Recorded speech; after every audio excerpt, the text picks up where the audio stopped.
amigos, este canal suele ser de cosas entretenidas, divertidas, para pasar un buen rato, echarte unas risas y no pensar en nada demasiado importante. Pero en esta ocasión, en el vídeo de hoy, aunque quería tratar otros temas que tenía así dos pensados, no puedo. Tengo este tema en la cabeza, que lo tengo dándome vueltas ahí y soy incapaz, creo, de hablar largo y tendido sobre algo tan superfluo como cualquier tontería pues de Jennifer López o de Katy Perry o X razón o X cosas, teniendo pues esta carga moral que tengo ahora mismo en la cabeza. Así que he decidido hacer este caso, contaros esto que no sale ahora mismo nada en la televisión, que prácticamente no se está diciendo nada. Sí que hay algo en internet, pero creo que no se está dando la repercusión necesaria. Te pido que te suscribas y des like para animarme a seguir con el contenido para este canal. Y ahora sí, vamos con el caso.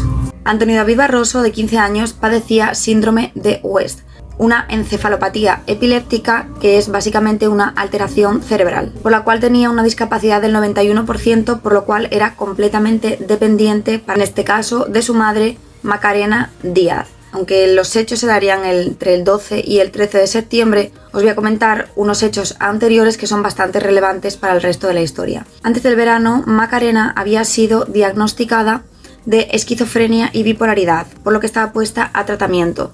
Y días antes de los hechos habría dejado de tomar esta medicación dado que le hacía engordar. El litio, en estos casos, que es lo que ella tomaba, le hacía engordar, que es una de las consecuencias que tiene tomarlo, algo completamente normal. Macarena además habría dejado de dar medicamentos necesarios, al menos 3 diferentes, a su hijo, dejando de comprarlos 15 días antes de los hechos. El día 5 de septiembre, Macarena se puso en contacto con una protectora de animales para llevar allí a sus perros y deshacerse de ellos. El día 9 de septiembre, una cajera del supermercado y las cámaras de seguridad fueron testigos de cómo David sufría una crisis epiléptica, teniendo muchísimas convulsiones, sin duda agravadas por el hecho de que su madre había dejado de darle la medicación, como os comenté hace un momento. Además, Macarena vendió todos los muebles, se deshizo de su teléfono y vació su cuenta bancaria, dejando solo 4 euros.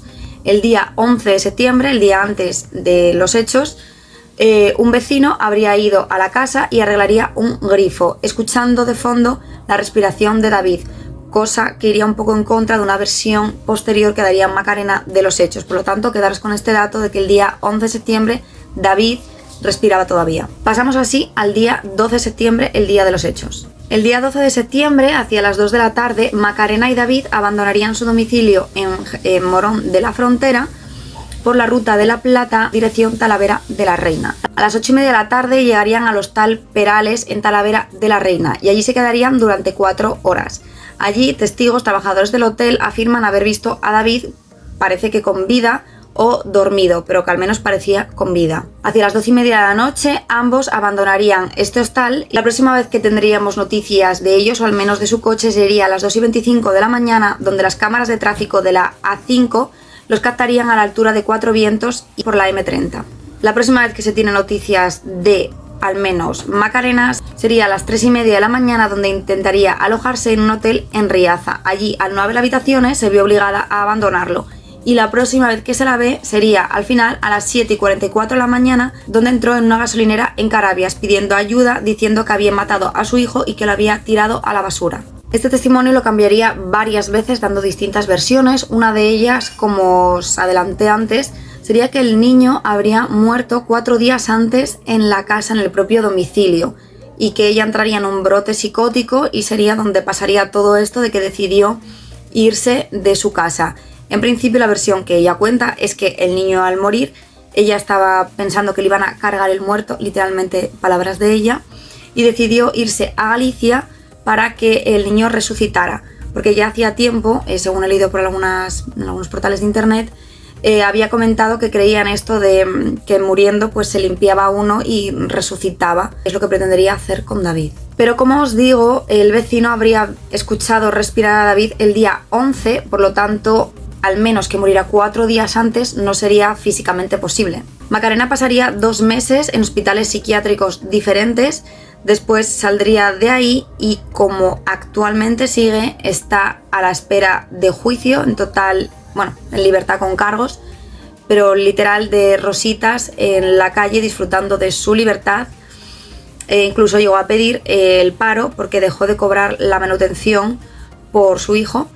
Por lo tanto, pues solicitó cobrar el paro, poniendo en la solicitud, así como os lo cuento, que era la madre del niño desaparecido, que no tenía el certificado de defunción, que había dejado de cobrar su pensión, la manutención que recibía por el niño, y que solicitaba cobrar el paro. Con todas las versiones que Macarena dio, diferentes, la que más creíble resulta, la más verosímil, sería la primera que dio, la más fresca, digamos. Pero aún así se barajarían las tres más posibles. La primera sería que David habría muerto en su casa ese mismo día o el día antes, y ella en brote psicótico sería cuando realizó todas estas acciones, tiró el teléfono y se fue hacia Galicia. Y en el camino pues tiró la silla o tiró su cuerpo, y fue después cuando la encontraron, pero que murió en casa. La segunda hipótesis sería que el niño falleció en este hostal en el que pararon esas 4 horas y que se desharía del cuerpo en el trayecto hasta Carabias, donde la encontraron. Y la tercera hipótesis sería que el niño habría muerto en el camino por un golpe de calor o por padecimientos suyos de la enfermedad que padecía, y que ahí sería donde se habría deshecho del cuerpo.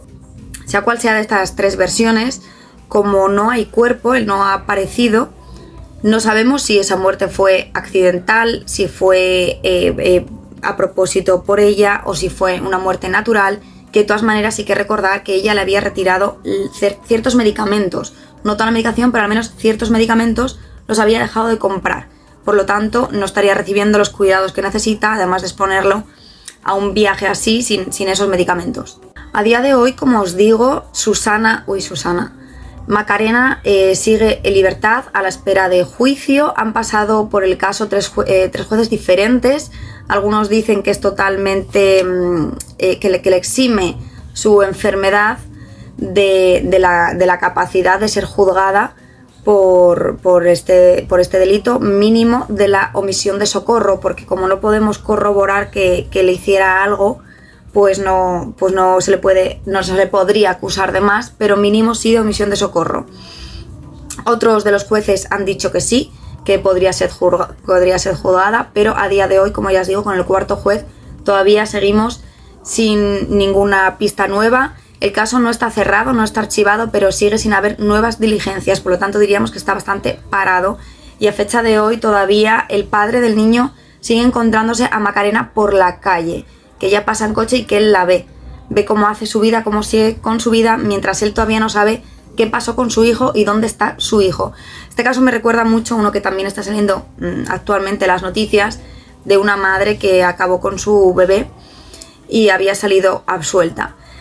Y ambos me recuerdan al derecho romano, donde el padre de familia, el pater familias, tenía el derecho de vida o muerte sobre sus hijos, porque era el dueño y señor. Entonces pues él disponía pues de la vida, de la muerte, de la libertad, de lo que fuera de la gente que vivía en su casa. Pues ahora, en vez de pater familias, tendríamos aquí una mater familias, donde tendrían esa potestad sobre la vida, la muerte y todo lo demás. Porque no solamente el hecho de que David ya no esté, sino que, como os digo, no se sabe qué pasó, no se sabe dónde está, y sus familiares no pueden ir a llorarle a ningún sitio específico y no pueden descansar en paz. Hasta aquí el vídeo de hoy. Otras veces me lo paso bien grabando los vídeos, en este caso obviamente no, pero necesitaba hablar de ellos. Si hacía un vídeo tenía que ser de este tema, porque lo tenía en la cabeza y no puedo estar yo grabando una cosa mientras estoy pensando en otra. Espero que os haya gustado, a ver cómo voy fluyendo yo con esta experiencia de hacer casos, de cubrir casos, a ver cómo me va. Y nada, un besito y hasta pronto.